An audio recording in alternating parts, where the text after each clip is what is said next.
right, what is up, everybody? Good to see you tonight. We are back with another episode of Monday Halls Live. Tonight we got a special episode because we're going to be doing nothing but slabs.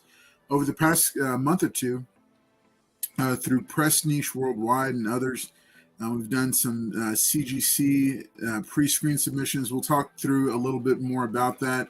Tell you the process, what we went through, and what we got. I'm sitting on about 20 slabs here to show myself. I know that Prescreens himself has quite a few more, and I'm sure MT is going to have a ton of other books for us to look at. We will also be taking a look at some raw books, but we're excited because this is episode number 60 of Monday Halls Live, and so we're going to be showcasing some slabs that we got.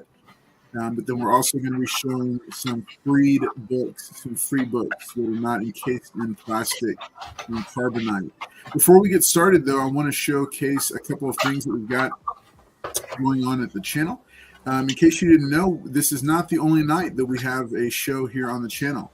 We've got a live stream that goes on tonight, Monday, which is Monday Halls Live, and that starts at 10 p.m. Central.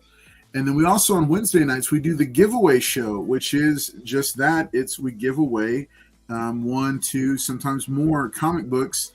And then we do chats about different subjects. We've been varying it up a lot, just kind of trying different things, seeing what people like, respond to.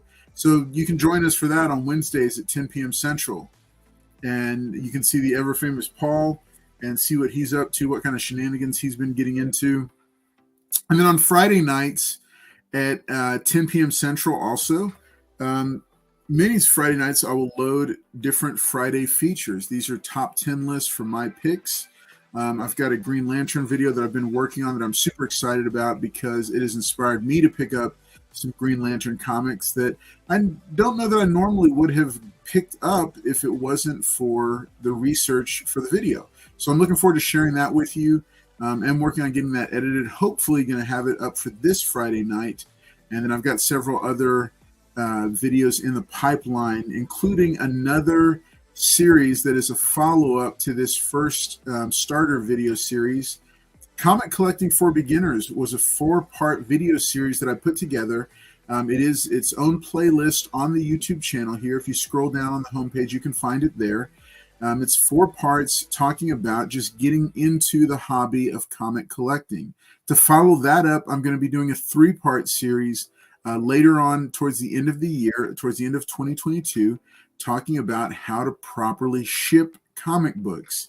There's a ton of different hints I'm looking forward to sharing, some stuff that you've already heard here, but also looking forward to adding additional material. I'm trying to showcase some things, maybe a couple of how-to video clips, and how not to. So be on the lookout for that. But right now, if you haven't watched it yet, I encourage you to go over and check out Comic Collecting for Beginners because it is over here on the channel. But hey, guess what? This is Monday Halls Live, and it's time to go ahead and get started. And I'm going to go ahead and showcase these guys and bring them out, and then we're going to talk to the chat for a minute. Glad to see that all of you are here right now. I know some of you are have got some extreme weather going on in different parts of the country. I'm definitely going to be lifting you guys up in prayer. But let me do these shout outs right now while we're looking at it. Michael's Comics, what's up? He says, what's for sale? And yes, some of these slabs will probably be for sale very, very soon. El Green Machine, it is good to see you, my friend. Always excited about it. He's a recent winner. Looking forward to sending his package out very soon. 4 Pete Sake is here. What's up? El Green Machine did the countdown for us. Hey, I have a hurricane coming. Let's start. Michael's Comics. Hey, I understand. Good to see you. It's the same to you, El Green. If you CK, there you go. Yes, FUCK, we are talking about hauls. What's up, Bry Guy? Good to see you. No, Bottom Tier Collector, it has just started. We start at 10 p.m. Central on Mondays, Wednesdays, and Fridays. Amazing Spider Flint, good to see you. Yes, we got some slabs to show you. El Green Machine, glad that you watched it and enjoyed it. Hey, Mr. Collector, what is up? Glad that you are here. Well, guys, hey, we're going to go ahead and get this started. What's up? Welcome. We're excited that you're here with us. Let me go ahead and bring the other guys out and showcase them. Let's see. Let's bring. Hey, look who's here! It's MT. It's good to see everybody here on the halls. Sounds like we got a lot of plastic to throw around tonight. Quite a crowd already shuffled in. Glad that you're here. Hopefully we can get the show over before Michael's 54 gets blown away. Yeah.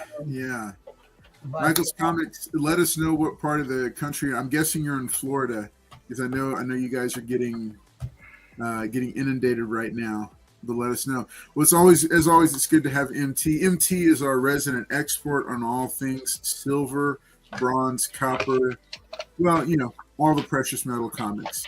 He's our resident expert. I'm sure he's got some knowledge to drop on us tonight. But I also brought on for the night, just to show off some slabs, none other than Mr. Prescreens Worldwide. What's up? Thanks for having me. AKA Comic Tracks. Comic Tracks, yeah. Prescreens Worldwide. Looking forward to getting to hang out tonight and talk some comics. So awesome. Good deal. Well, hey, let's go ahead and get things started. You heard me do the spiel at the beginning, but man, let's get into some comic books. MT, I was going to see, did you have anything for us? Well, first off, do you have anything to add to the Shipping Hall of Shame tonight? I actually do have a Shipping Hall of Fame. I've been getting a lot of people who've been sending me examples of their horror stories.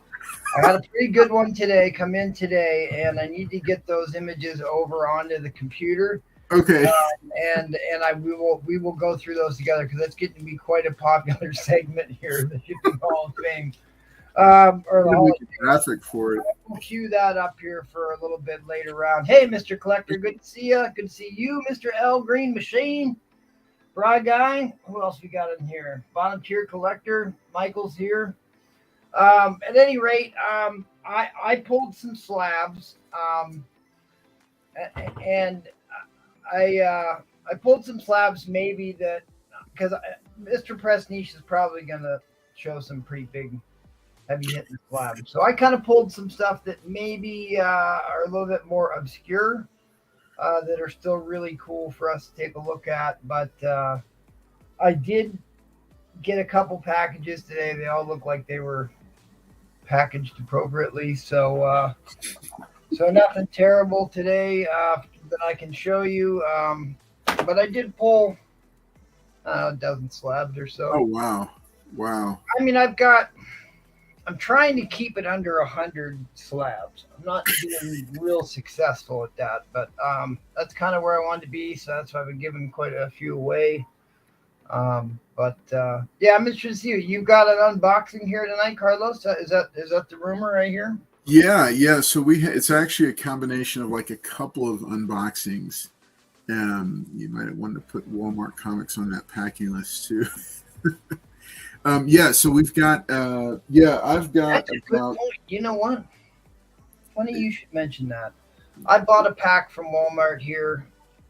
They only sell DC at my Walmart now. They stopped selling Marvel. I don't know why. Oh. But like the thing was packaged so tight it looked like a taco. You know what I mean? It's all bent up. Oh, geez. But I mean, if you want me to show my first couple slabs, I mean, I can. I guess you got it on me here, huh? Yeah. Do it. I kind of, as people who watch know, I used to get a bunch of books slabbed mid-2000s. Had a little bit of a falling out with CGC and stopped sending stuff in. My last submission they've now had for 10 and a half months. So God knows if I'll ever get those back. One of which was an Avengers 4 that they lost for 2.5 months. Still haven't got that back yet. So I got mixed feelings about CGC, but at the same time, I still got them. Still fun to get stuff glad. This is one I picked up not too long ago, and ooh, nice. Do either of you recognize what this comic book is? I don't recognize it, but maybe the first meeting of Iron Man and Captain America. Or is it their first combo together? Wait, what is? Or I don't know if you can read that. no. Second appearance of Kraven the Hunter, Oh, What? nice. Nice. which you wouldn't think that, No. because usually he's an ASM, but it is a classic Iron Man Captain America battle cover. Nice. Tales of Suspense. Usually they had like opposite stories. One was a Cap Yeah. story, one was a Iron Man story. This is also the last Tales of the Watcher story. Tales of Suspense had this little mini section where that was like Tales from the Watcher, which kind of like developed into What If later on in life.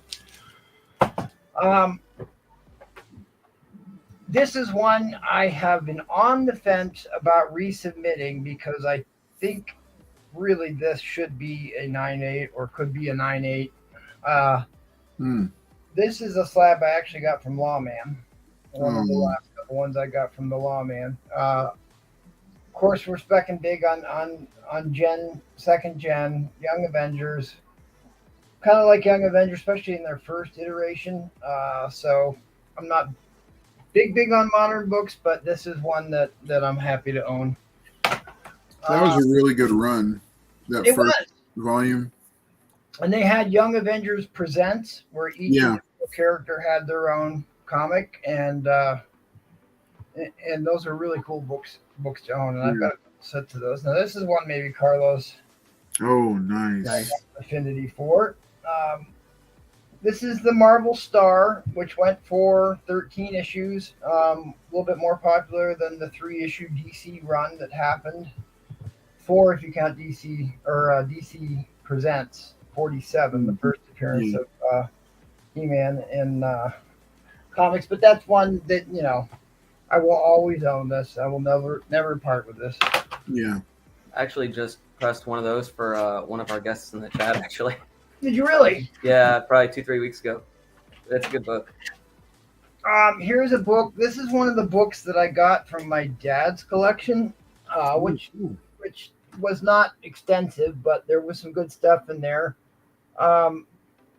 This is the first appearance of Dr. Faust, and this is a very iconic cover. A lot going on in this cover. The cover is striking. Very much so, and it's very difficult. Once you get into Silver Age, anything above an 8.0, very few and far between, right? Yeah. I've owned thousands and thousands of Silver Age comic books. Only one could I ever say I really think might be a 9.4, 9.6. They are so hard to find in those higher grades. The old and the new here. The old and the new. Is that Philavel and okay. So you're going to get Captain Marvel, not his first appearance, but first in the solo run. This was one that was not pressed that I purchased that I thought could get a grade bump. I always think that I'm going to tear these apart. And I will say before the end of the show, people always love this when it happens. I'm going to tear open a slab. I am going to crack a slab live on the air. What? All right. I am indeed. And it's one of the comics that turned me against CGC for 15 years. So Oh we're my going to gosh. together tonight. This is Captain Marvel, the new school, which is Phyla Vell. She became the Captain Marvel in the Guardians of the Galaxy era team, and then she became Martyr later on. But at any rate, her first appearance, here's just the cameo. It's either the cameo or the first full. Can't remember. One of the two. I want to play a quick game here to end the last slab I'm going to show on this round. And I've got a couple slabs I pulled that I thought Carlos in particular might like. So, in fact, I know you'll like these, Carlos.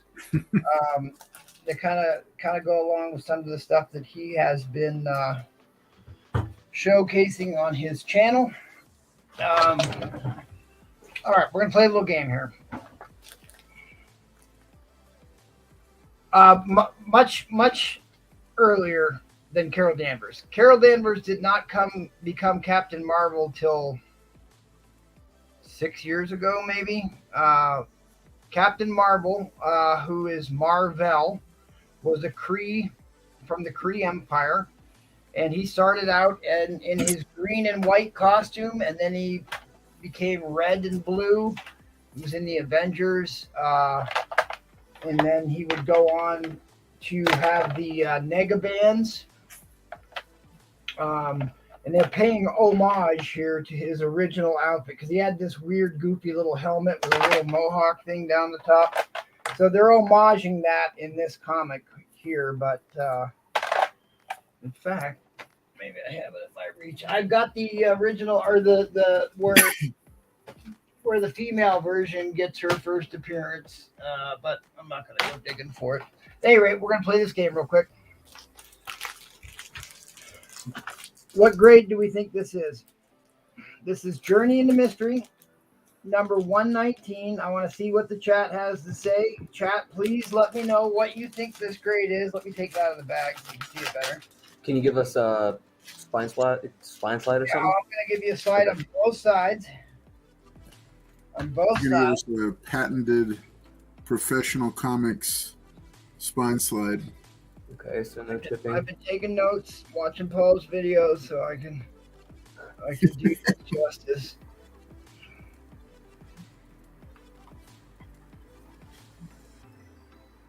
See if I can get this to focus here. Oh wow, that is really nice. Jeez. Are there any tears or missing pages or anything like that? Nope, no missing pages, no tears whatsoever. Without giving you these little color rubs at the top were actually from the feeder. It used to feed it through the machine at the printer. So many Silver Age comics have little bitty color rubs at the very top and the middle from the feeder wheels. So they're actually not supposed to count that as a major deduction. MT, that is a miraculously clean copy. Don't give away the grade though on the back. No, I'm holding it. Okay. Have you taken a black light to it? I have not. Now there is a little bit of the slightest bit of tanning, boxing type spot on the spine. So what do we think this is? Okay, I'm dropping mine in the chat. 7.0, we've got a 9.4, we've got another 7.5. What do you think, Trax? Just from what I've seen, it's at least like an 8.0, Okay. Yeah. Nothing major. I'm going to go higher than that because that's really clean. MT, do you think it's true that they are easier on older books with grading? It depends on the book, honestly. Huh. Like you get, because there was a big warehouse find of Fantastic Four number 48, there was a ton of them submitted to CGC, so they're extremely harsh on Fantastic Four number 48. Oh, wow. They play games with census counts. Some books they're a little bit more lenient on, others they are not. Let's backtrack here just a second, because I don't think people may not have noticed this.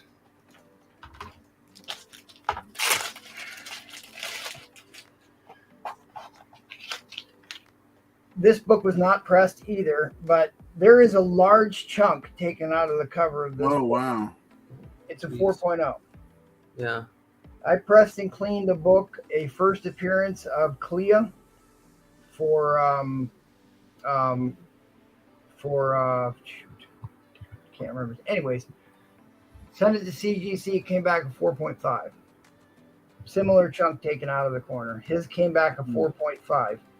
Go look and see if what Champs. I pressed and cleaned a Fantastic Four number 48 for Champ, and look at what that came back as.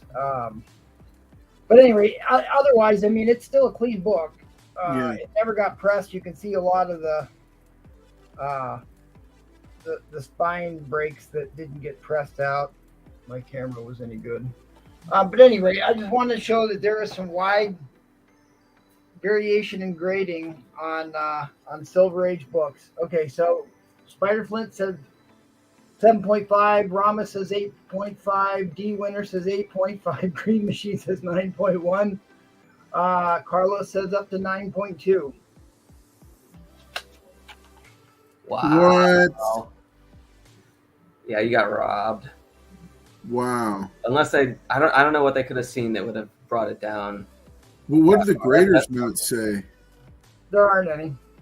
What? Oh, because that's an older slab, isn't it? They lost all the records from this era. This is back when I was submitting books. You can tell because the numbers are smaller. Yeah. They had a fire or a flood or something. I can't remember. And they lost all the graders notes records. So there's no graders notes for a 10-year span. So there's no notes to this. This is one that I am very, very tempted to crack and resubmit. There's no color breaking ticks on this entire book. Not one color breaking tick, other than a little bit of wheel rub. But again, this is from the feeder that fed the books through the machines. So they're supposedly, especially now, not supposed to count out for that. Look how bright white that is. At any rate, take grading with a grain of salt, gang. Obviously, there's humans there grading books. They make mistakes. Some are far more egregious than others. You tend to get 9 mistakes that go against you for every 9 out of 10 mistakes usually go against you, but occasionally you do get one that goes in your favor. 75. No thanks, Michael. At any rate, I took up enough time in this segment. Fun game, little play there. Got the chat involved. So come back, and I've got some really interesting, funny, and obscure books to show you next round. So come on back and see me again. Awesome. All right. Thanks, MT. All right. Let's jump over to Press Niche and see what kind of. I see something really cool on his wall there that I'm sure he threw it up there to get my attention. Yeah. We got the first appearance. Oh, yeah. Carlos special. Right. So just on the wall there, I got the first Werewolf by Night, the new one. Yeah. We got Dark Side. Is that a variant? Cameo. Yeah, that's a variant of number 1. That was like the B cover, very underordered. I just sold one, so it didn't look like that. Yeah. And then the Beast Wars, the first appearance of Optimus Primal, nice. is a BotCon exclusive. So, what's the grade on the Spectacular Spider-Man 9? That's an 8.0. That was actually Lawman had a grade.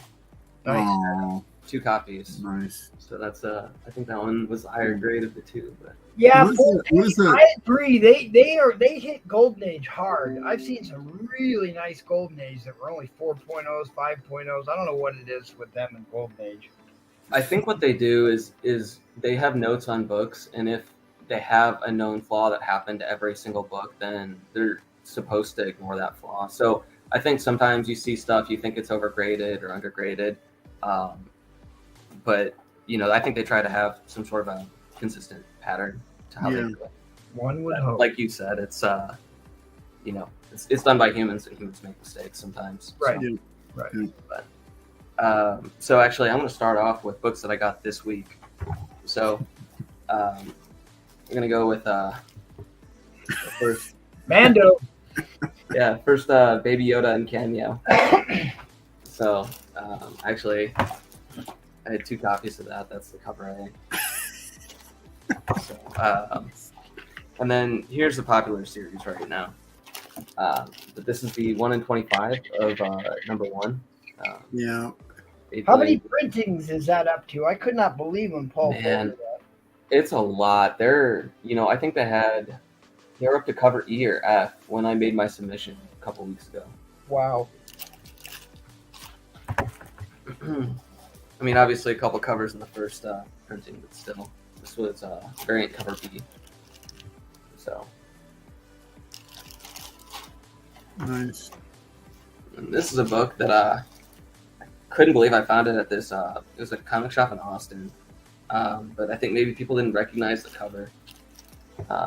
There were 2 of them actually. Let's see if I can find the other one. Is that First Baby Group? So, MT, maybe you know what this is? First Baby Group? Yep. Yeah. Well, that's a variant cover. That's not the A cover.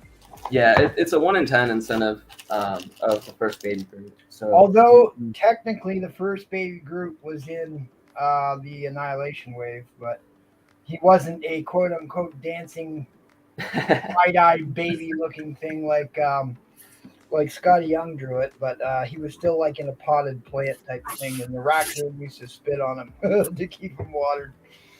But yeah, anyways, that's a big book though, because Groot's got a series coming out, right? Right? Yeah, we got an animated series.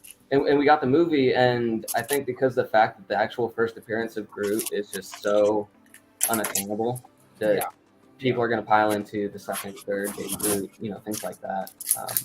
The Hulk Annual #5, I think is the second appearance, so that one I can definitely see heating up. But and then also, Creatures on the Loose did a reprint of the first appearance of Groot. Even that's a pretty pricey book. So I got this one. Some people may recognize this as the controversial issue. The What if Miles Morales became Thor? Not quite sure why this was controversial, as I recall. Yeah, I mean, there was the writing was a little bit iffy. Is that what it was? Okay. Yeah, so I don't know. That got really popular, and then it completely flatlined before I got it back rated. That is the gamble. And then here, so I only got a couple more left in my round. But here is the Mandalorian one. This is the first cameo of Baby Yoda again, but the Tyler Kirkham version of it. Baby Yoda. I thought we called him Grogu. Grogu, yeah. I mean, some people, if you say Grogu, though, it's wait, what? Baby Yoda. Oh, okay, I got you. And then a Gambit #1. So Yeah. 2022 series. Nice. Is that the A cover, or is that a? It's a variant. Doesn't say. Probably B cover. It's not an incentive or anything like that. But Very cool. yeah, just a modern pre-screen submission for this one, and had some fun stuff back. So really, that's all I got for this round. But I'll try to bring some bigger books for the next one. Nice. Well, yeah, that's where you're starting. All right, man. All right, well, thanks, Prescreens. We're going to come back to you in just a second. All right, I also got some books back that I was going to show to you. Hey, make sure and hit that like button if you haven't already, just to help get the algorithm kicking, let people know that we are doing it. The first book I'm going to show off was part of a lot that I picked up on one of the, I think on Beta Ray Jim's channel. Pretty solid deal, I thought, featuring one of the most 90s of 90s superheroes. That's right, folks. Darkhawk. Darkhawk. All right, it's a CGC 9.4. So this was, I purchased this slabbed already. This was not part of a submission, but this was included with, I think, 1 through 6, another copy of #1, and then through 6, and then number 25, all in one lot for a crazy low price. And I said, yeah, I'll take it. Yeah, because it's Darkhawk, and I didn't have a Darkhawk. At the moment, at that time, I did not have a Darkhawk #1 in my collection. I'd sold it off, so I decided to go ahead and put it in there because, again, he is the most 90s of 90s superheroes. All right. That would be Night Thrasher with his tactical skateboard. I knew you were going to come up with that one. All right. So now part of the I've had a tremendous run with Drew, who is Press Niche Worldwide, doing some pre-screen submissions. So there's a lot of these. You're just going to see 9.8, 9.8, 9.8, 9.8. The first of those that I'm going to show off this is Captain Carter #1, the A cover. I just love this artwork, and I like I like what we've seen of Captain Carter in the MCU thus far. I don't like how she's necessarily been kind of escorted off screen, but I like the character. I like what they did with her, and I just love the kind of the artwork and some of the cover art they've done with these. So decided to go and get these slab. May go ahead and just sell them because I do have some extra copies. But this was Captain Carter #1, the cover A. Yeah, that one was on the trending list just here 2 weeks ago, so that's become popular again. Well, going along with it, I've also got, because I'm a sucker for design variants. Yeah, I like those too. I got so- that one too. Yep, that's a Yeah, great. the 1 in 10 Captain David Carter. Macchio. Yeah, it's a really slick cover. I like what they did with it. Like, how they kind of break it apart Yep. and, and like show the different parts of the uniform so you can really see it. But this was a pretty sweet book. And Like for people who don't know exactly what those are, like all the artists that work on a character, they used to give them sheets like that, especially if you were doing animation, so they knew how to draw the different parts.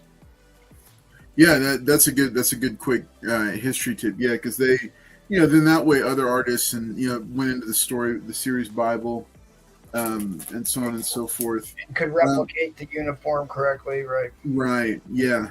For all different angles. So another one that to me, this was just a really cool kind of add-on that I decided to submit along with the other two. This is Captain Carter #1, and this is the second printing, which I just really love. Yeah. This Paco Medina cover here. That's a gorgeous cover, Carlos. It really is. It really is. And I was just really impressed with it. I said, man, I'm going to go ahead and, because the 1 in 25 Captain Carter #1 is just, it was too much to deal with, like price wise. And I just said no.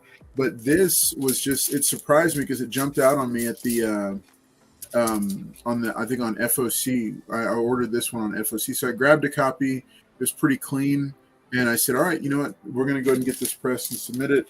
That's fantastic. Who did the artwork on that one? Paco Medina. Paco Medina? Okay. Yeah, Paco Medina did the cover for this one. Trying to get like a non-glare with these Mylars. Great. That ticks all the boxes for me for World War II cover. So Yeah. I love how she's just like charging out there in front with the tanks and the planes and everybody like around her, and like she's just like leading the charge. So I just thought this was a really slick cover to just to kind of round out that little trilogy there. Way better than the A cover. You what? I said it's way better than the A cover. I like the A cover. It's too busy. The A cover is too damn busy. I'll say this: the A cover out of all the covers was not my favorite. My favorite was actually the 1 in 25. But like I said, I try not to chase variants unless I really like them. But I'll go ahead and show. So everything else that I have in this box is Star Wars. So I will go ahead and show one that I have duplicates of. So if y'all follow any of the auction shows, I was on with I was watching Papa Wheelie's one of his auctions, and I saw this pop up. It was a pretty low price, so I went ahead and snagged it. But I got this is the Star Wars Darth Vader #20. This is the first cover appearance of Mandalorian and Grogu. This is the gold border one. But then I submitted my own raw copy and ended up getting a 9.8 as well. Nice. So now I've got two of them. And yeah, I don't know. We'll see what we do with that. All right. So that's that old joke, why do you need two copies in case you want to read it more than once? Wait, say it again. Why grab more than one copy in case you want to read it more than once? That's good. I like that. All right. Yeah. So the rest of them, I'll save my retro, my 80s kid comics for a later round. I'm gonna go ahead and pass it. I do also have some raw books that I'm gonna show on the next round. Yep. Bottom tier collector. I totally understand that he doesn't chase variants until his favorite character is on the cover. All right, guys. Well, hey, thanks for tuning in to Monday Hauls Live. I'm going to go ahead and keep it going and pass it back over to MT so he can show us some more of his classic goodness. MT, what you got for us? You still there? MT, you there? All right. So I'm gonna while he's getting prepared, he might have stepped away. I'm gonna go ahead and show off some of these raw finds. So that I've been on a Green Lantern kick because of the research for the video. for the top 10 Green Lantern books. This is preview. This is one of them here. This is Green Lantern number 50. I had picked up one of these for a crazy low price during a Labor Day sale, but at one of my LCSs, I got to go shopping and came across another copy. So I decided to go and pick this one up. And then on top of that, because so I'll say numbers 48 through 51 of the third volume of Green Lantern there's a lot going on in those books. And so I'm starting to pick those up myself just to have like a couple of runs of those. It's the Emerald Twilight story. It's the passing of Hal Jordan and the arrival of Kyle Rayner, and it's the transition. It's really like there's a lot going on in that series. Like a lot goes on in just those like 5 issues. That's a big storyline. 51 was Kyle Rayner's first cover appearance, so I picked up one of these. But then here's the other cool thing: in digging through the back issue bin, and this is a high grade copy. In digging through the back issue bin, I found another copy of it, but this one has a signature on it and on the cover. And so it looks like Daryl Banks, who was the artist on this book, it looks like he signed this copy of it and it was just stuck in the back issue bin. High grade copy, raw autograph, $4. That's awesome. Yeah, I wasn't going to pass it up. Yeah, so, you don't. I was there with Prescreens and no way. I didn't tell you about. He was on the other side, excited because he found a run of Mark Jewelers. Yeah, and I was over here on my side, quietly agreeing with him about his find, but still just excited that I found a raw. Because you know me, I'm all about raw signed books. I love it.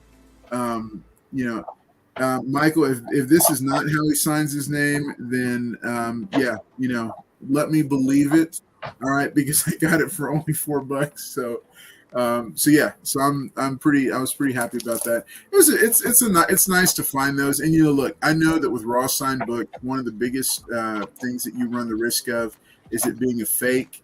But it's something fun to me. And yeah, if I decide to go ahead and track it down and it turns out to not be legit, guess what? I'm only out $4 and I still got a great copy of the book for myself. Yeah, I don't think people tend to forge other, like artist signatures and stuff. I mean, maybe Stanley. Yeah, I'd be surprised if it's a forgery because why? Yeah, why? Exactly. Okay, so just a couple more while MT's finishing up. So another LCS had a sale. All back issues were $1. And so I went through, I just I had maybe, I think like 35 minutes to just real quick go through. So I picked up the Dial H for Hero reboot that features a brand new character of Hispanic descent. So I found another copy of number 1, which is his first appearance, and like his story for how he gets in. So I got that for $1. Invisible Woman number 1. I came across this. It seemed like a pretty decent grade, and it's an Adam Hughes cover. So with writing by Mark Waid, so for $1, I mean, how can you pass that up? If because Fantastic Four is coming, so I think everybody looks at the big Fantastic Four books, but there's a ton of books out there. I mean, they've had a long history, and there's a lot of really cool books that can become popular overnight just for any random reason. Also, I saw, and this is probably, I don't know if this is any kind of like spec or anything. I just thought it was really neat and wanted to pick it up.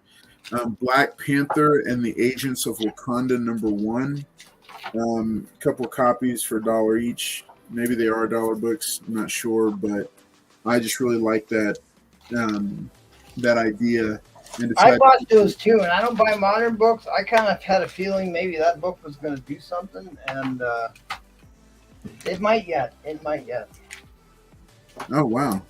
Michael's Comics, I have 3 sets of 48, 49, 50 graded. All 3 48s are 9.8, not cleaned or pressed. Wow. Wow. Very cool. Of Fantastic Four. Yeah, I think he's talking about Fantastic Four, I think. Right, either that or he's talking about, well, because I was talking about the Green Lantern, and that's also 48, 49, 50, and 51. Because that might be the books that were part of that big warehouse find.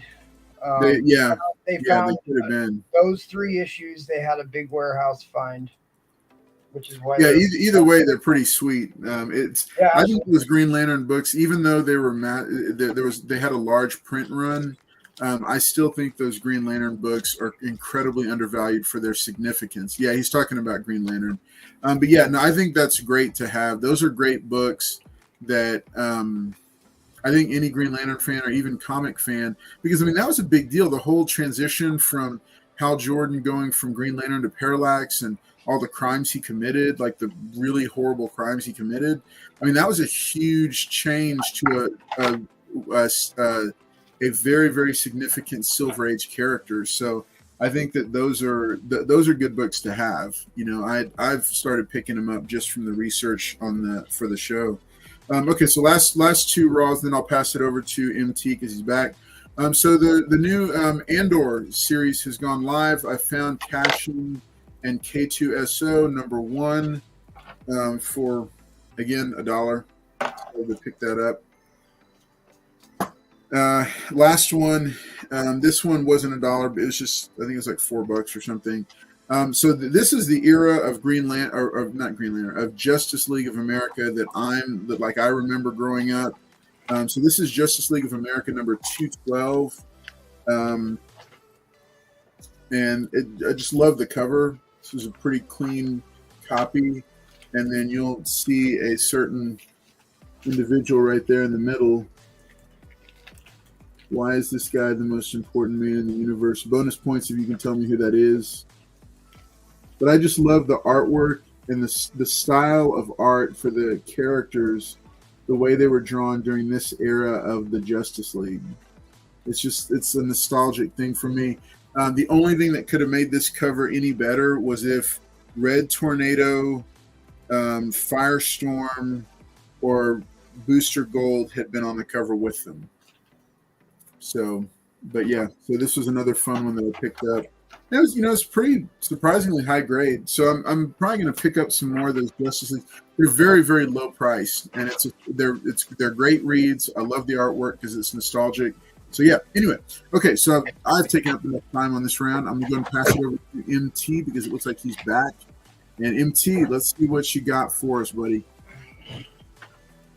So we were kind of discussing Captain Marvel and his 2 different looks there. We saw his original green and white costume. This he died of cancer in the early 80s.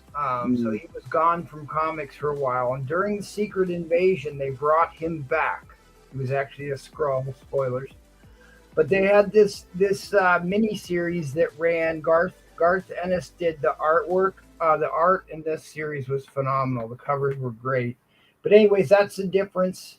This is what Captain Marvel looked like for my lifetime at any rate, before Carol Danvers, or the modern iteration of Carol Danvers took it over. So at any rate, that's what he looks like. Philo Bell got the quantum bands that we saw earlier. These are books that I think Carlos would appreciate. Nice. You know what issue? What's key about this issue? Isn't that when Billy shoots Cobra Commander? This is Billy revealed as Cobra Commander's son. So. Oh, okay. This one I think is a very striking cover. Great signature placement. Oh, wow. Great signature placement. So this one is the death of Cobra Commander. So Cobra Commander dies in this issue. And yes, wow. number 61. So they killed off Cobra Commander rather early on in the series, and then we got what? Serpentor, right? Did we get No, it was Larry Hama didn't like Serpentor. So, like, the Cobra Commander thing is very storied because there was actually, like, multiple kind of guys, I think, that were masquerading as him at different points. And then his son, Billy, and then there was multiple Freds. And I don't know, it got kind of, it was a little...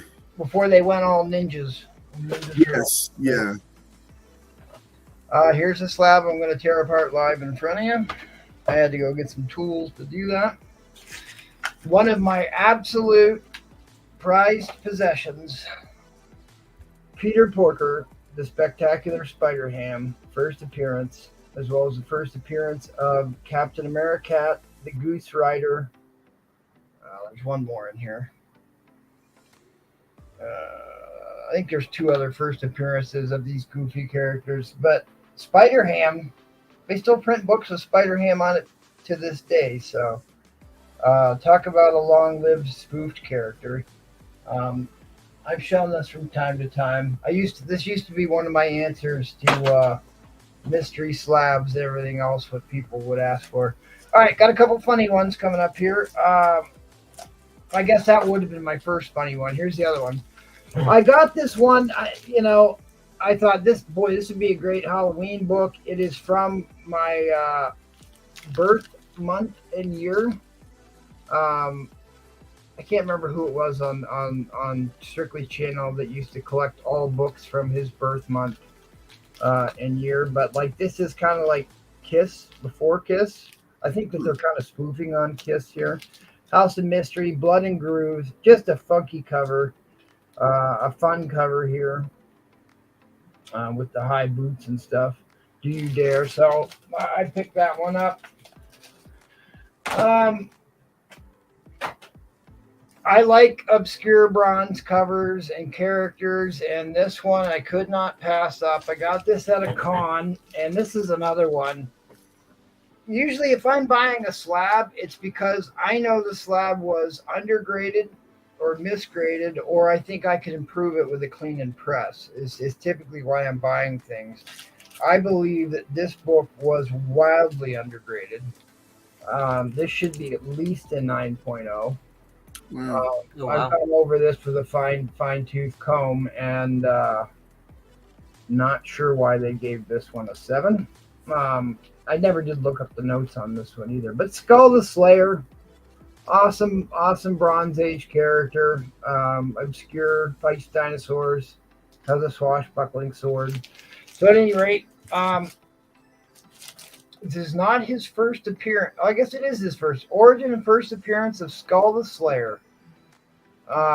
This is a Marv Wolfman story and a Gil Kane cover. Gil Kane did a lot of great covers in the Bronze Age. Second gen characters. I'm a huge fan of Yelena Belova. I love the actress that plays her in the MCU. I think she's one of the absolute stars of the next round of heroes coming out of the MCU. Her, Zemo, and Red Guardian are probably my favorite 3. I do like Kate Bishop too, so I'll throw her in the mix. But Yelena Belova, and this is a Greg Horn cover. Love Greg Horn. Not his best work, honestly, but still great cover.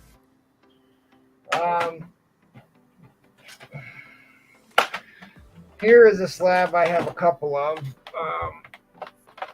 I grabbed the first 2 I had on the stack here. This one kind of has dropped dramatically in price for whatever reason. First appearance of Nova. I'm kind of go through my galactic heroes type of a thing. So Nova's a character I grew up on because, as we discussed, the first cover appearance, first full appearance of the team for the 90s, the New Warriors. The most 90s of 90s teams. Tactical skateboard, front and center, speedball, Marvel Boy, Nova. Nova in his original red and yellow costume. Firestar and Namorita. You had me at tactical skateboard. Had me a tactical skateboard, absolutely. This is about average, and this is another one I was gonna put up to see what people thought. Here, I should show this because this is very telling. Very telling. Come out. Okay. I need to cover the grades up on this. I'm going to play another little game. Which one of these has a higher grade is what we're going to play. And I will be expedient here. If you were to guess which one of these had the higher grade. Okay. I'm going to show number one. So this is slab 1. I should probably write on there so people think I'm not cheating them. Okay, here's number 1. Do we see the ridge line? Yeah. The comic was open and red. Yeah. See how dramatic that is? It's on the cover of the comic, right? Yeah. Otherwise, the rest of the comic is very clean. I don't see any other color rubs, any other damages. The back is actually immaculate on this one. But this is the major flaw in this book, right? This one has 2 little color breaks and a little color rub at the staple, which they don't count the color rub at the staple, but they do count the color breaks right there in the head box. But otherwise, the front cover is clean, does not have that big long mark on it. The back of this is again pretty immaculate. Oh, I didn't cover the grade on the back there. Anyway, this is number 2. And I guess there's not much of a surprise since I kind of set it up that way. But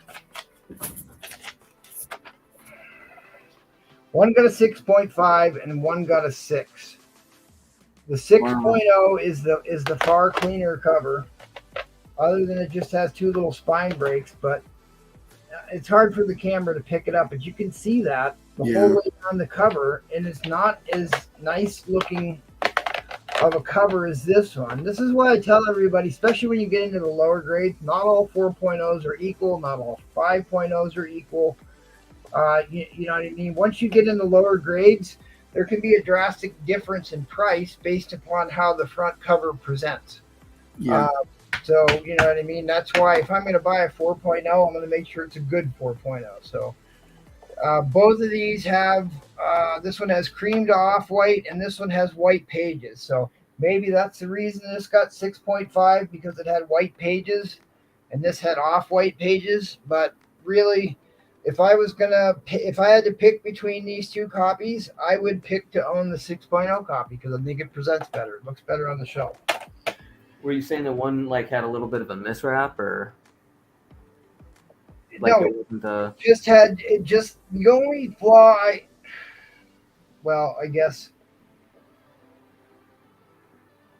I do see what happened here. When they put this, when they and I don't know if this happened after they encapsulated it, but they must have because it's still there. Yep. Broke the corner off. Oh. Not the first time they've damaged the book putting it in the case. So if I were to resubmit this to get a new holder on it, I bet you it would come back a 4.0 because they broke the corner off. Yeah. Did it. So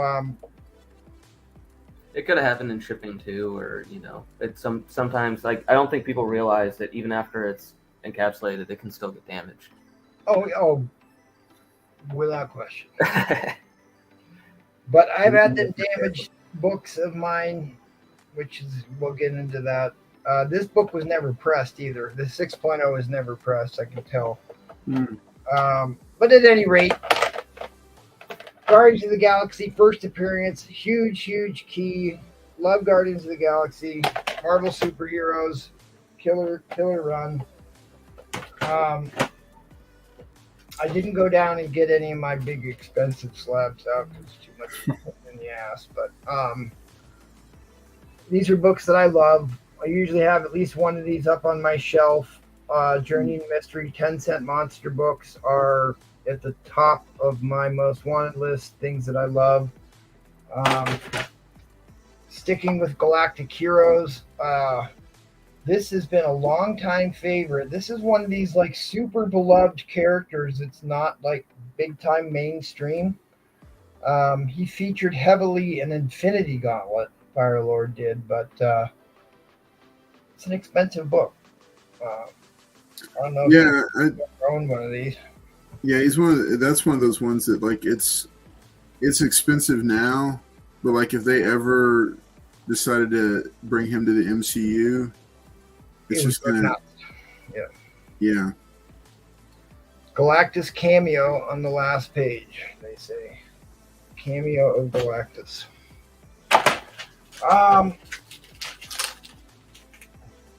I should have pulled. I got this. Maybe I should show this. This is another one I'm debating on cracking. I got this from Beta Ray. It is a Mark Jeweler variant of the first appearance of Beta Ray Bill 337, and the reason it got a 6.5 is because somebody put their initials on the back. It is marker pen. It's not like a ballpoint pen, so I think that there's a chance that I could get it out. Ballpoint pen actually comes off very easily. Problem with ballpoint pen is it dents the paper terribly, and you can't usually get that all the way out. But at any rate, I've got the second appearance of Beta Ray Bill. This battle cover has been homaged many times. This is an homage of what comic tracks? Do you know, Carlos? Is that the Hercules and Thor? Got it. Okay. Nice.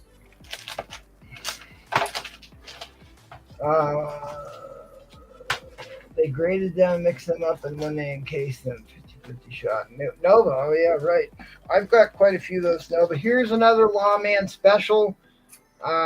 This book I kind of have mixed feelings about. He had a $250 slab pull box. The two slabs I pulled for $500 were worth maybe $200 and some dollars. So took a bath on those, but still love this cover. This is the second appearance of him, who would go on to become Adam Warlock. This is another one I think that they were a little harsh on. There's a little for that book though. Like I said, anything in the Silver Age that's an 8.0 or higher, you're really doing good. Now, the only thing I will say is it does have some foxing, which actually appears to have gotten worse since I owned it. Apart from that, there's no color breaking spine ticks. There's only extremely light spine stress. All the corners are sharp.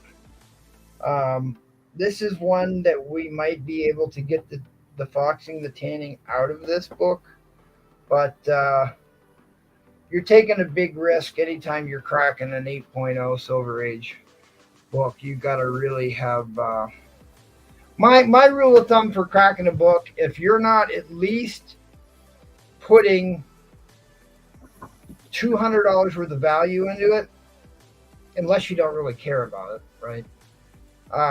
It's not worth cracking to be able to send it back in, have it re-slabbed again, put all that money into their market uncertainty, need at least $150, $200 worth of room in it to even make it worthwhile, right? Yeah.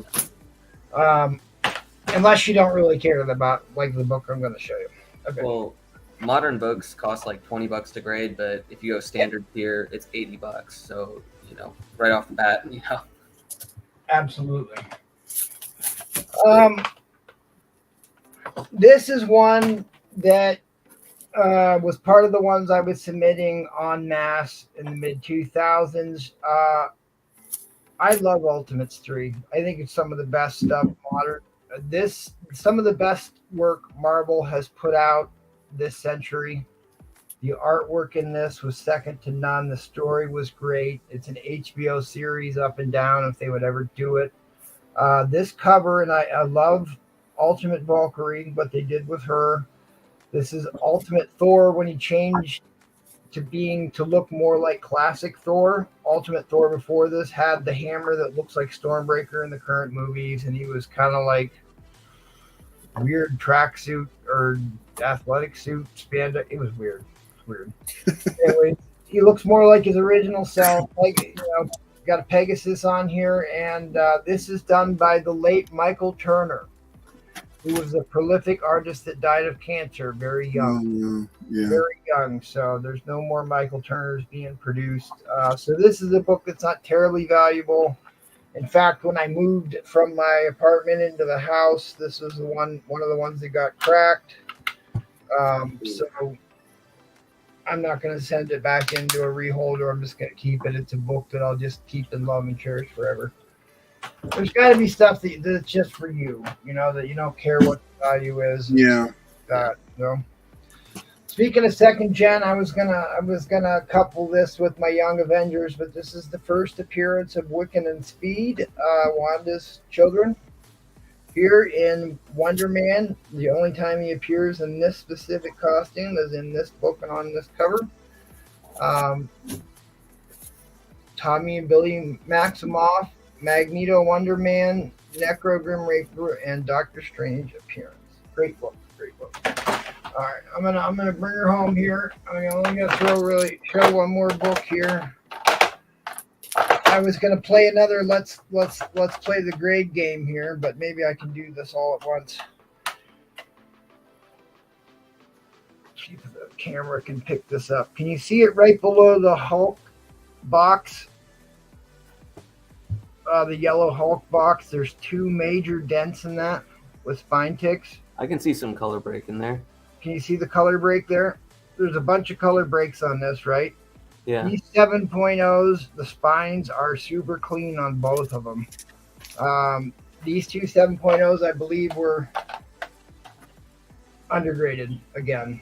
That's why I usually buy slabs that are a little bit lower in grade, because I specifically look for ones I think were misgraded or could get a grade bump that I'm buying. So at any rate, Rocket Raccoon was insanely popular. His book has kind of cooled off here, but as soon as the next movie comes around, he'll be hot again. I think that's enough. Slabs, I think I've shown this one. People have seen this. This is another one that was part of the last submission I made that I think that they wildly misgraded. I'm not sure why this one got a 9.0. This is one of my turns me sour, but okay. So I tried to give this book away, and I gave people options on what they wanted. This one did not get picked. So it's a book I still have. This is a book that there is no way this should have been an 8.0.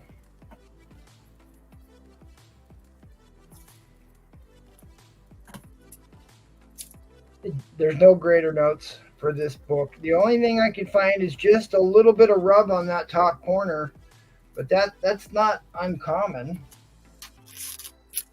But we're going to crack it and take a better, closer look at it together here, because this is the, the 1 in 50 or the 1 in 30, 1 in 25 maybe. It was the highest ratio for Scar, Son of Hulk. I feel like 1 in 25 maybe. Could be. It was the highest ratio for this book that I'm aware of. But it looked like a Vallejo cover, the art on this. So very, very much in the sort of Conan, Savage sort of Conan type book, or eerie.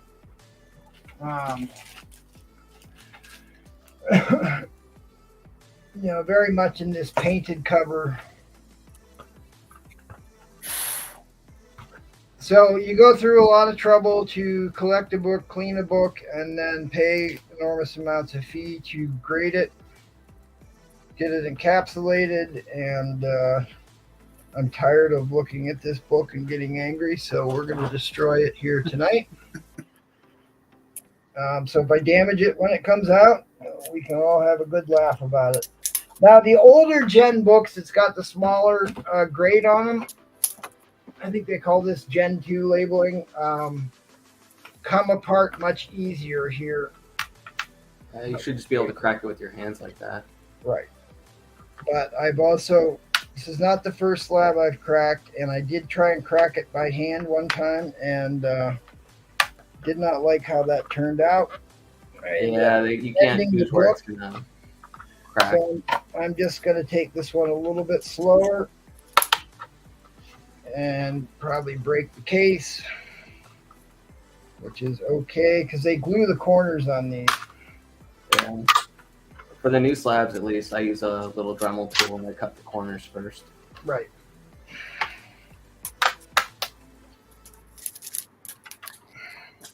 Okay, so I break out the bottom three sides. Not that I do this a lot. I've only done this twice. And we pull the inside out. And tracks, when you get these little oily spots, what do we call those? Newton rings. Newton rings. I have no idea why we call them Newton rings, but that'd be a good thing to find out. Yeah, it's just you'll get it on your phone screen too. Even it's just 2 layers of plastic touching. So they've been better about it lately, but I don't think there's really a. So can you see where they crimped the plastic there on that side, and then they crimped it up high on the other side? Yep. So they did not take very good care in encapsulating books back in the mid-2000s. Little half-assery. So they used to claim that these were waterproof. I think it was Comic Tom, one of those guys, did a test where they dunked one of these in a fish tank and waited to see how long it took to infiltrate the book. These are not waterproof, gang. Water will get in there. If you drop it in water, water will find its way in. So water resistant. Water resistant. Out if it's raining. Yeah. It is 100% UV. Supposed to protect it from UV. And I'm going to show you something else that they do that I do with a lot of my PC books, especially my older PC books.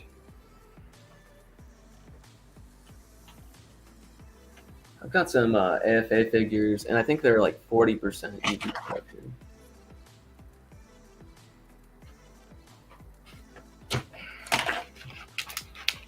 There was a guy going around with a UV sensor that was trying to say that regular Mylar bags are 100% UV proof. No, don't think so. Mm-hmm. Hey, Tracks, these glow-in-the-dark covers, are they able to be pressed? So I recently had somebody bring me a Radioactive Man #1 with glow-in-the-dark. The glow-in-the-dark was raised, and so you definitely can't press that. You can't? Not if it's a raised texture. Yeah. But if it's flat in the book, maybe. You can press the back cover. You can't press the front cover. Okay. But like, especially the same thing with embossed covers. Mm-hmm. Can't press embossed covers. Yeah. But some of the glow-in-the-dark, like I pressed the Ghost Rider glow-in-the-dark cover.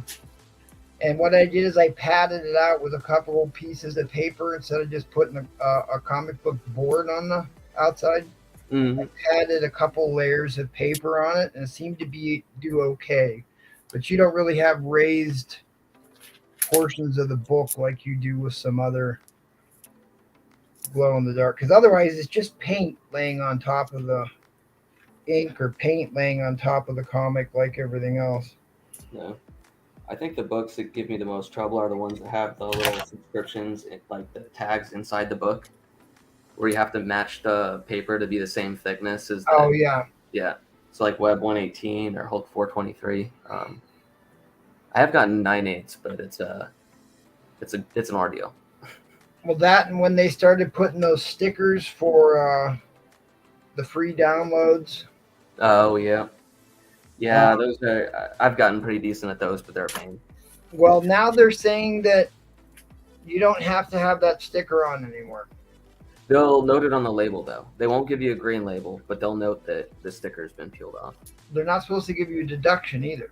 No, they won't deduct it, but I think on the secondhand market, most people would prefer not to have that noted on the label. Yeah. Yeah, I would say that it wouldn't matter to me so much, but it makes pressing the book a hell of a lot easier. Yeah. Fair. If it's on there, I just assume leave it, but I'll make a little spacer around it.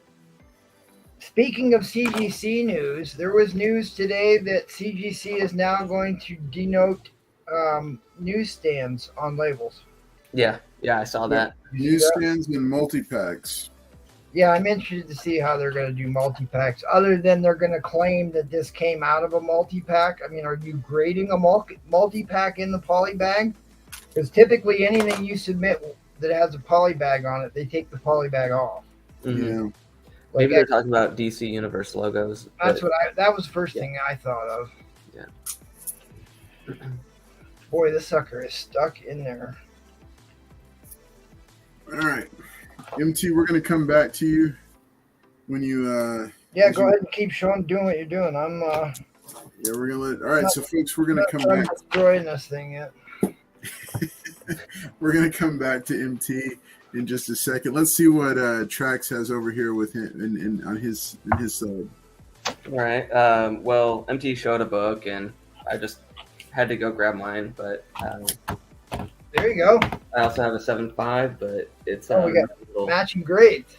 Can you close underneath the date there if you can read it. Oh, you got a Mark Jeweler. Nice. Yeah. So that's a Mark Jeweler insert of that book. But yeah, no, exact same grade. That's what made me think of it too. I was like, what are the odds of that? But so I've got some big books here. I think I've shown them on the channel before. If we're winding it down, I'll just go to a book that I got this week that I was pretty excited about. Yeah, there you go. First Bane.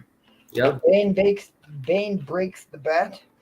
So it's actually a double cover, and oh wow! There's an outer cover and then two inner covers. So you can see it peeking out there. So explain to people how they grade double cover books, Trax. Okay, so they're gonna give each cover its own grade, and so they might say one is a 9.4 and one is a 9.6, and then the grade that's displayed on the book is going to be 9.6. So it just shows the better of the two up here, but your outer cover could be a 4, and you could have a 9.8 if the inner cover is perfect. So it's kind of interesting, and they'll note like if it's triple cover, they'll show each of your covers. So I've heard there's up to like books exist with like 7 covers. 7 covers, good. So I was really excited about this book because of the grade that it got, and before I show that, it looks pretty clean. For a black cover, there's no blemishes or anything. But I guess without further ado. Yowza. So this is a 9.9 with the double cover. The outer cover got a 9.9? The outer cover got a 9.8, the inner cover got a 9.9. Nice. So definitely a big book. I looked at the census, and out of 4,000 something, there's 9 books that have a 9.9. So, and again, I think it's more of a policy that they don't give out 9.9s, more so that there aren't books that come 9.9s. Seems to me like they only give 9.9s to when publishers will submit books directly to CGC. They tend to get better grades, I think, because there's a lot of cardstock covers out there that should be getting 9.9s and 10s. You know what I mean? And they don't always give them. So that's an extremely impressive grade for that book. Yeah. The fact that out of 4,000 something, I think there's 2 10s and 9 9s. Plus the double cover on that might make this a one-of-a-kind book. So I was super So Mike Lofton has a question here. Oh, sure. Best cover, yeah. So this one, for example, it's a 9.8 and a 9.9. So they displayed a 9.9. Okay, now Michael's got this question here. I'm gonna steal you back here for a second because I want to show people this. All right, I do put microchamber paper inside my books. I buy it from Mippet, the same guys who do the My Lights. And I'm interested to see because I've never cracked a Gen 2 book before. And I am very surprised. Well, I'm not. I should be surprised, but the microchamber paper CGC put in this thing is way too small. I don't know what they think they're achieving here. Yeah. It's not big enough. Yeah, because you would have acid burns all the way around it if it wasn't modern paper. More CGC half-assery. And I will say there is a watermark on the microfiber chamber paper. And I don't recognize that company, but I will say I think the stuff you buy in the secondhand market's a little bit better. But at any rate, microchamber paper is far more important for Silver Age books, especially Silver Age books. But they're supposed to put one behind the front cover and the back cover. So let's see if they put one behind the back cover. Wah, wah, wah. Nope. No, they're actually supposed to put it one in the middle and then one behind between each cover, front and back. Liars, didn't put one in the back. And you wonder why I turned against CGC and all their tomfoolery. Case in point. Okay, sorry, Trax, go ahead. No, you're good. So they're getting better. They're getting better. Okay, so this was, again, let me make sure I reiterate, this was 15 years ago or so. So, anyways, I got that off of eBay. I think I was the only bidder, and it kind of seemed too good to be true. So I was a little bit worried about it that, wasn't, maybe the label was swapped out or there was some shenanigans going on. But I took it out and I looked over this, and this is there's no signs of anything. This is a beautiful book, and I think what happened is it called it out as double cover, but maybe people thought that the outer wrap and then the inner cover were the two, but there's two inner covers. So that's the one that's got like a half a cover fold over, right? Yeah. The black part is actually a layer on top, but then there's two covers underneath that. So yeah, tough one to press when you got a half a cover on the front, Yeah, I think this probably just came right out of maybe a warehouse find and went straight to CGC. I'd be very surprised if there was anything else. But I mean, for how rare something like that is, to have it in a key book with a cover like that is just. I think I lucked out on this one. So, but yeah, I think that's going to be it for my round. I just wanted to share that with you guys. That was a pickup this last week. So. Okay. Very cool. I think that we will I'll press and resubmit this Son of Hulk book, Mr. Presniche, and I will send it to you to submit, and we'll see how we do. See if we can improve on an 8.0. Give it a little bit of a bump there. Well, I can tell already. I opened it up. I can see where they dropped it on its corner. Oh, no way. There's definitely a corner crunch that wasn't there. I would have never set a book in with a corner crunch, right?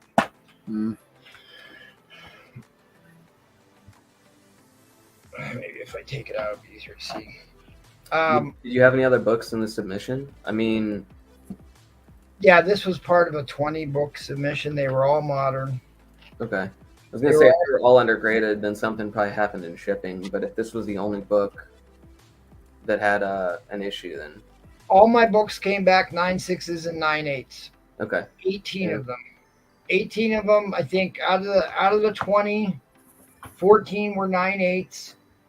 4 of them were 9.6s. And I got a 9.0 and an 8.0. And I can tell that somebody grabbed it at the top, that thumb dent. Can you see it by the S? Yep.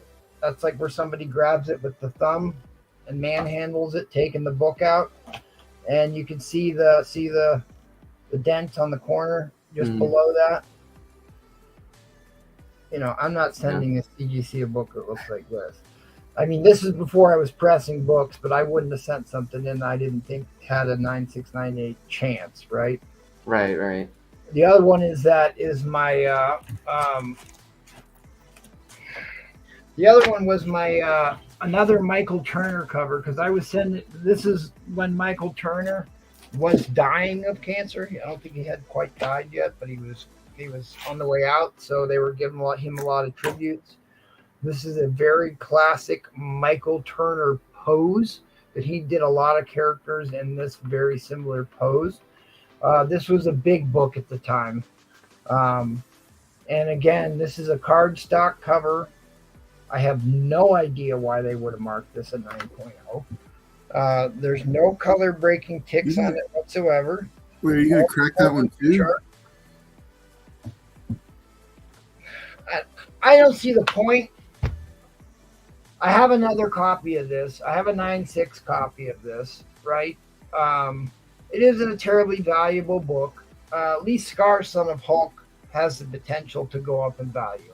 I don't think this one's ever going to go up in value. Or if it is, very minuscule. So the value for me to crack, press, and resubmit this is not there. I don't think there's much of a potential to be gained. Even if it came back a 9.8, there's not enough value in it to be worth the time and effort to crack, slab, and resubmit. Now, this one does have the potential. There's potential here. 9.8, this book sells for a decent price, and it's going to keep going up because they're going to bring them back into the MCU, right? At least that's been the rumors here. Yeah, you would think. I had another book that I can't remember who I sold it to. I haven't shipped it out yet, I don't think. Yeah, I sold it to Farron Johns that I got from Edwin Price. It has no staples.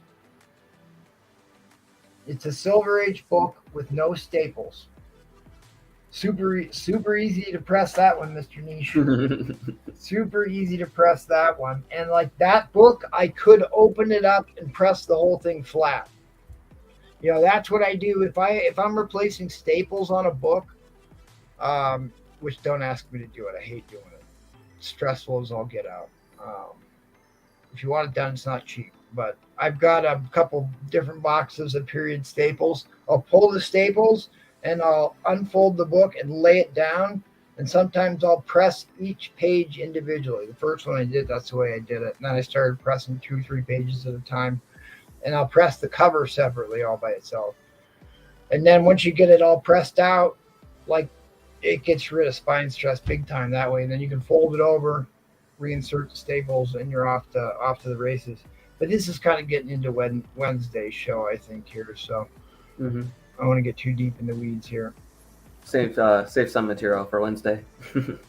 I don't want to give away all my secrets either. That's what I give Tracks, Mr. Prestige, all my secrets. He's the only one that gets them for free. All right, Carlos, take us home, brother. Take us home. All right. So I'm going to go ahead and jump back in. All right, so I've got a few more books here. I was going to couple quick things. So this is actually a George Perez cover.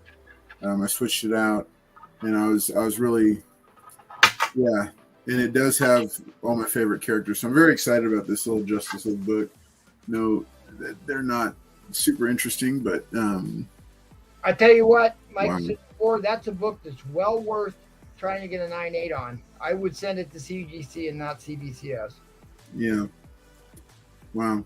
Okay, sorry. And this one, this one was also it was basically a little bit lower than the grade for the one I already had. So I'm still on the quest to find a higher grade copy. All right, so let's go ahead and take a look at these books we've got here. This is a combination of all, it's Mandalorian and High Republic books. So I'll go ahead and share. Oh, and then a couple of cool DC books, just random DC books. So here they are. Okay, so this is Star Wars: The High Republic #1. This is the 1 1 in 25. Did they misspell the name? I thought this was Sway, but they've got Swabby listed. Sway, yeah. His last name is Swabby, but it's Sway. So this is the 1 in 25 High Republic #1 Sway variant cover. So this is I think the highest ratio variant for this book. So got this back in a CGC 9.8. So Carlos, can you tell our viewers here, do you prefer CGC or CBCS, and why? CGC is still the market leader, regardless of everything that's gone on, and there is still a 10 to 15% price premium. Even though for a while I thought CBCS was doing okay. However, recent events over the past 6 months or so have, I don't know, I think there's always going to be a market for graded books. And I think that, grading books is something I'll still continue to do for certain books. But yeah, I just prefer CGC because, it's the clear market leader. But I do, for personal collection books, I do go ahead and keep those raw. However, if a book exceeds, I think my benchmark was like $800 to $1,000 in raw value, I will go ahead and just get it pressed, cleaned, and graded. Because, books, when they start getting to be that high in value, I start debating whether or not to keep them in my personal collection, even to keep them, here. So. It's also very easy to do a minor damage to a book like that and knock hundreds of dollars of value off. So having it extra protected is nice. But CBCS just had a big regime change. Yes. The vice president left, and it seems like the wheels are coming off the bus over there. So. Yeah. So I'm just CBCS. The one thing I would use CBCS for would be for authenticating signatures. Right, and then absolutely. Book, because I think they've got a pretty solid program, and I know they make mistakes also, but they all make mistakes, and I still think it's a trusted service. Yeah. So this is Star Wars: The High Republic #2. This is the Ashley Witter cover, and this is also the 1 in 25 for #2. And this, yes, they should change their label. Their absolutely, Hector. Their new cases are nice. Yes. The label is just very amateurish. So this is the 1 in 25 for #2. I have the 1 in 10 Blanche, Pascal Blanche cover. And this is also CGC 9.8. Was the 1 in 10 for #1. And then the Stephanie Hans variant was pretty hot for a little while. And this is a CGC 9.8 as well.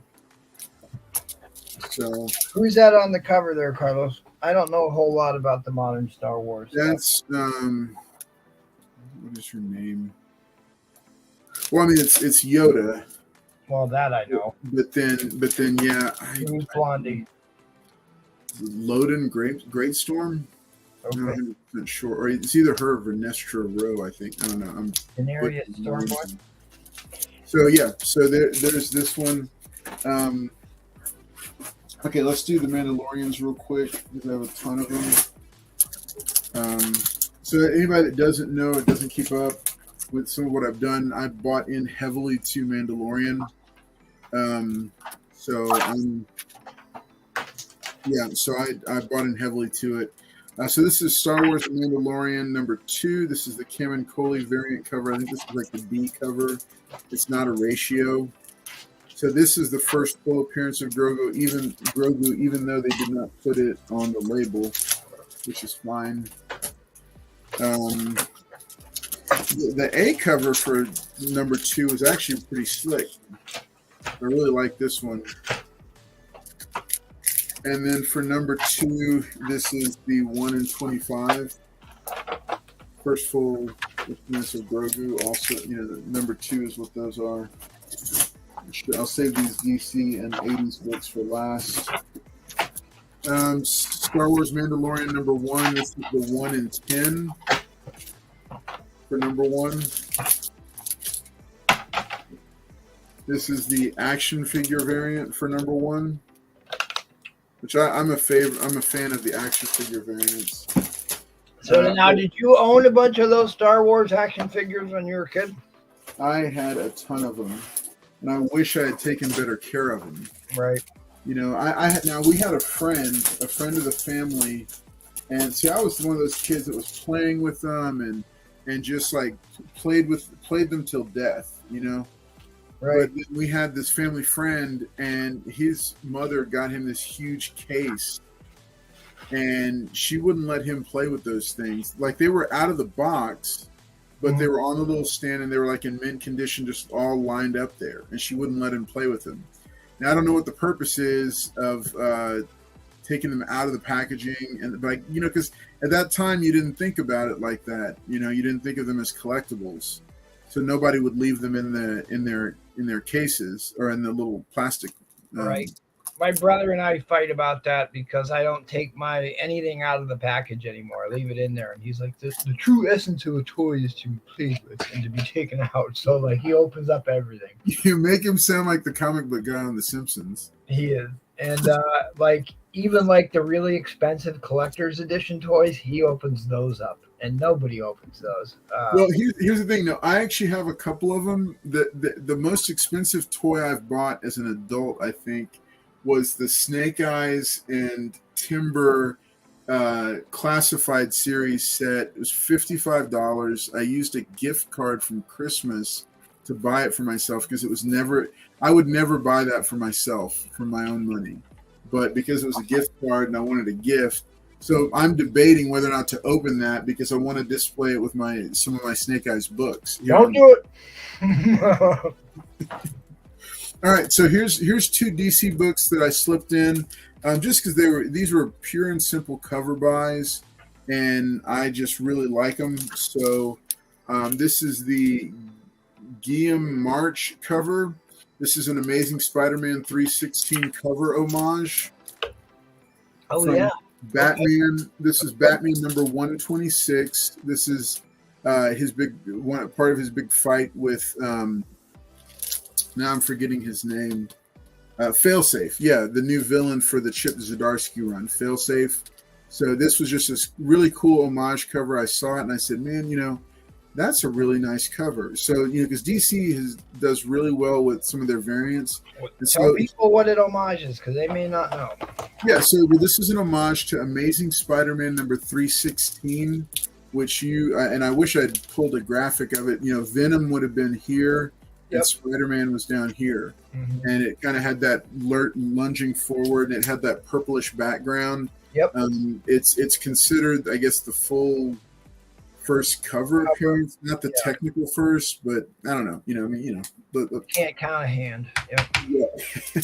So this was a pretty sweet one. Nice little addition to the shipment that came in. Last one. So I showed this off on Monday Hauls, and I just kept looking at it. You know, I'm a Batgirl fan, and I just kept looking at it. I thought, man, you know, this is a beautiful copy. Let me see if it gets, you know, how it does on the grade. And it came back a 9.8. So this is DC versus Vampires number 8, the Nathan Zerdy Batgirl cover. Oh, that's a Zerdy cover. Really? Yes, it's a Zerdy cover. Yeah. So just a beautiful cover. And, you know, covers like when it's a cover buy and they look that nice, they always look really slick as a 9.8 with the CGC. Okay, so these are the 2 that I'm most excited about, the 2 that are going in the personal collection. Everything else will either be probably sold eventually or put into or done for giveaways. So I had a really pristine set of A-Team number 1 through 3. I think there was a couple more after 3, but I had 1, 2, and 3. I would have sworn all day long that they were 9.6s or better. And it turned out that after a precision press by Mr. Press Niche, yeah, they were. It came back exactly what I wanted. If you know me, I generally don't keep 9.8s. I will, because the price variance is so high that I just go ahead and sell them. For my personal collection, I will keep 9.6s. So I have them for some of my favorite 80s cartoons. I have a G.I. Joe #1, Silverhawks #1, He-Man or Master of the Universe #1. Have all those in a 9.6. Well, now I have A-Team #1 in a 9.6. This goes into the personal collection, not for sale. But that wasn't all. Also, #3 out of that set, and of course that is a newsstand, which in the 80s was primarily how they were sold. Yeah, most of them are newsies. Yeah, but the #3 was also came back in 9.6. I love that cover. Love that cover because they got him, all drugged up like they used to do to get him on the airplane. I just picked up 1, 2, and 3 here not too long ago myself, and I just absolutely was in love with A-Team as a kid. Great book. Yeah. So now here's the weird thing, though. The #2, which Prest and I thought was actually in really good shape and might have been the one potential 9.8 out of the bunch, was it got rejected, and we did a pre-screen for the lowest I was willing to take on those 3 books was a 9.6. Because again, for the personal collection, like if it had been, like I'm glad that they came back 9.6s because then I didn't have to worry about selling the 9.8s and then buying a 9.6. I was able to just slide these straight into the personal collection, and so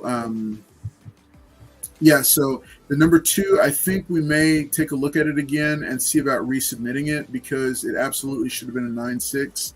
The fact they rejected it, they're saying it's a 9.4 or worse, which I don't know about that. Yeah, it's a really clean copy, and these are really clean copies. So I'm very excited about those. Big shout out to Drew, who's been on with us tonight, and his company is Press Niche Worldwide. You can find him on Instagram. Drop your IG. All right, here. Yeah, appreciate that, guys. Here. What do you got? Trax does not charge enough money for his services, so send your. Yeah, y'all get him all. Y'all need to get him now before his prices go up. Tell him he needs to raise them prices. My backlog topped 150 books a couple weeks ago, so I might have to start putting people on a wait list. Yep. But hit me up on IG. We can see if we can. B.A. Baracus, absolutely. So Hector, I do have a G.I. Joe #1 9.6. It's not part of my run. My run is all raw books, and so the one in the run is a lower grade copy that I picked up for a few bucks just to have in my run. But the 9.6, I do have one of those as well. And so I'll be, little by little, I add those to the next. I think some of the next 80s books I'll be getting graded. Is one of my other favorite 80s cartoons, and I've been stockpiling them, because they were in dollar bins for the longest time. But Mask #1, nice, volume 1. I've got the full 4-part miniseries, and then I have #1 from the ongoing run as well. So these will be going out to. And this is actually a direct right here, I think, right? Yeah. I think, Carlos, that's actually from a multi-pack. Is it really? I think so. Interesting. Okay. Well, I need to look at the rest of them too. Yeah, I looked that up because I think that those were in multi-packs. Now, the thing about that is the volume 1 cover is so much more attractive than the volume 2 cover. It really is. Yeah. Yeah. Okay. I was also going to say, so Hector, I do have a Thundercats, but it only came back a 9.0. So at some point, I'm probably going to sell that and look to upgrade to a 9.6. And then I have a Transformers. I don't know how high that's going to go, but that's another one that I may look at getting slab because my display here has a bunch of spaces for slabs on it as well. So I think that's everything that I had to show off. I think everything that the guys here had to show off. We have gone for an hour and 40 minutes. Thank you to the brave souls that are still hanging out with us right now. And we love showing. You what? I said, where does the time go? I know it slides by. Time flies when you're having fun. It does. So hey, I'm going to go and bring the guys back on one more time so we can say goodbye. Again, thank you guys for hanging out and for spending the time with us. We always enjoy sharing what we've been picking up. What have you been picking up? If you're watching this on the rewind, drop a comment and just let us know what you've been picking up. Are there any CGC slabs that you've been collecting or picking up? And if is there anything that you saw here that you're interested in? Because I know that I think a lot of these books are probably going to end up for sale, other than the ones that are marked as personal collection books. Mike, I don't see G.I. Joe number. I'd have to look and see which one I have. I'm not sure. I mean, I have a G.I. Joe number 3, but I don't know which one it is. So, really, the books to get are directs in the early 80s. Let me show one more book here, Carlos, because I forgot that I should show this. Oh, sorry. I got this from our fellow panelist, Jin, the future Batman. I got this from him. Growing up and even later on, Warpath is my favorite X-Men character. This is the first full cover appearance of Warpath, and this is by Paul's all-time favorite, Ramita Jr. So I wanted to shout out Jin for I got this in a mystery slab, maybe, can't remember. But anyways, it's one of these valuable books. I wanted to shout out Jin since he's not with us here tonight. Thanks, buddy. So I wanted to make sure I got that in there. Very nice. Very nice. Thanks for being with us, guys. All right, guys. Thanks so much for being here with us tonight. We've enjoyed it. This has been Monday. This has been another episode of Monday Halls Live. This is episode number 60. So later on in October, we have we're going to be doing our 1,000 subscriber milestone giveaway, and I've already announced at least one of those prizes. Let's see. Yeah. So these are you've heard us talk about My Lights. So these are My Light 2s. I believe these are by E. Gerber. These are silver and golden age comic book size. This is going to be one of the many free giveaways. And over the next few weeks, I'll be showcasing some of the other things that'll be part of the giveaway. These are, anybody will be eligible to enter to win. The entry video will probably go live towards the end of the first full week of October. But that'll be an announcement video. It'll have multiple. You might even see some of these slides listed as giveaways for that show. But it's going to be a big deal. It's going to be coming. Oh my gosh, it's going to be coming up on. I think it's October the 24th. But you'll see promo giveaways and stuff for it. And then I'll also be doing over on Instagram. I'll finally be doing a giveaway over there because I broke 3,000 subscribers a few months ago. Man, MT, what he says that he doesn't have slabs, and he's like just flipping them around in there, like it's nothing. Like oh look here, here's a $1 book. Didn't you say you tried another 2 copies of it, another 2 slabs of this? I thought I only had 3 of these. Like I said, I got 4. Turns out you have 5. Wow. But they're all. I don't have any 9/8 though, but that's the way I buy them. I don't know. Hey, what can you say? He's baller status. Hey, so listen, from all 3 of us, thank y'all so much for being here. But we also have a couple more people that want to say good night to you. Good night and adieu. Here's Paul's favorite GIF of all time, the one that reminds me of him every time I see it. Bullseye right there. It's nice. Played by Colin Farrell. But then here's the other one that I know MT loves. This is the other Paul. This is Paul when he's wound up and upset. And then, of course, good night from Darkhawk because he was here to hang out with us. I like it. Yeah. All right, guys. Hey, thanks so much for being here, and we will see you next time. Make sure and subscribe to the channel if you haven't already, because we are coming up on that 1,000 subscriber giveaway. We've already broken 1,000 subscribers. Let's keep pushing and see how high we can go.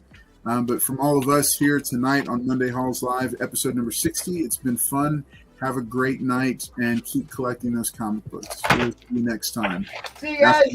After we've uncovered MT from his pile of slabs. Good night, guys.